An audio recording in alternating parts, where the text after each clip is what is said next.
ML Sports Take here from Rosie's Corner. It's a different day for me. It's Thursday. I had the schedule change up a little bit, so I came down to see Jason, Jody, and the gang here at Rosie's. Don't forget, tomorrow is your Fish Friday, but today, Thursday, they've got some mac and cheese, some pizza wing combos. Try the meatball bomber, try the classic burger, try the stuffed shells, branch out a little bit here at Rosie's Corner. They got the delicious salads. They've been putting those out every week as well.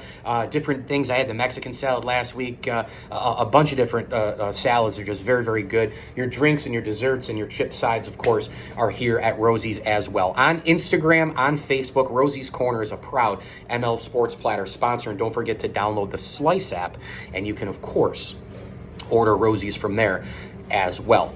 Syracuse basketball, where are we at with this team right now? It just hasn't been a good year. I think we've finally gotten to the point where it's crazy in sports when you are so close multiple times late in games to win, and because you just don't execute, you just don't do the little things, the shots don't fall, you feel like it's so far away. Pittsburgh, Miami, North Carolina, Virginia, all those games come to mind.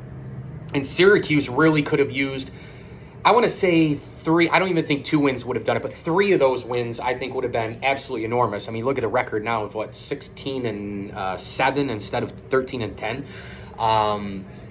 Be a big difference. They'd be clearly a team that would be considered in, as being in the NCAA tournament as maybe like an 8, 9, or 10 seed. As it is now, they're not going to make the tournament. There's no way this team's good enough to make a run in the ACC to win the whole thing. And they're boom or bust too, right? I mean, it's kind of like a big fireworks show, right? You either get it or you don't. And, their main guys, of course, and trust me, I know this is a young team. Malik Brown, freshman, Chris Bell, freshman. They've got, Benny Williams is still young and raw. Judah Mintz is a freshman. He's made some critical late game errors, and I don't know if he took it upon himself to try and score, down in Miami, a game that Syracuse blew, or if and the same thing happened against North Carolina at the Dome, just recently. So I don't know if it was a call from the baseline from Jim and his staff, or what, or if it was Mintz trying to just go to the bucket, but it was bad both times. He's a guy who I wouldn't want to take the final shot. I would love for him to create that final shot, but then dish it to a guy like Jesse Edwards, or a guy like, obviously maybe a Taylor or Joe Girard, certainly. I mean, somebody who can score it and can be a little bit more consistent in late game situations. But this team, it's been a rough year. I mean, they got blown out by Illinois on the road.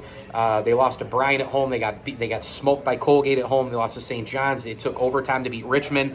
This Syracuse season has been absolutely frustrating for a lot of people, and yet you look at those moments, and then you do realize that they could have beaten some of the best teams in the ACC. They have a couple of games left to kind of just try to, I guess maybe for pride and try to, build up into the March Madness situation. But this season has been absolutely frustrating, and I feel like, it's a Jesse Edwards, Joe Girard, Judah Mintz show.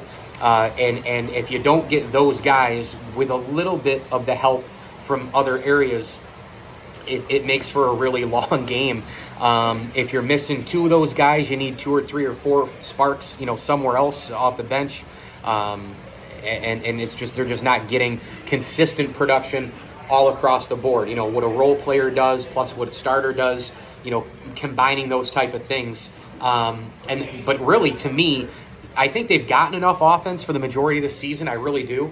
The defense has been kind of shady in a lot of spots. Obviously, young players trying to learn the zone and all that. We've seen that before. But, trying to get out to the corners and all the rest. My big thing with Syracuse is the execution late in games. That is where this season has gone off the tracks. They just have not done a great job, not even a good job late in games. If they had executed, 50 to 60% of the time, they would have 2 or 3 wins against those teams I mentioned. But as it is now, Syracuse is on the outside looking in from the NCAA tournament, for the NCAA tournament. And they're going to have to win the ACC tournament to get in. Mike Lindsley with you here. It's an ML Sports Take from Rosie's Corner. Stop by today for mac and cheese, their salad of the week, pizza, wings, and more. Tomorrow, Fish Friday. Then we loop around next week for our comfort foods: meatloaf Monday, turkey slop Tuesday, chicken and biscuit Wednesday, and then your mac and cheese on Thursday and Friday, and back at it with fish next Friday as well. Stop by, visit rosiescorner.com, on Instagram and on Facebook. Rosie's Corner is a proud ML Sports Platter sponsor. Please like this video. Please subscribe to my channel. As I always tell you, enjoy the games.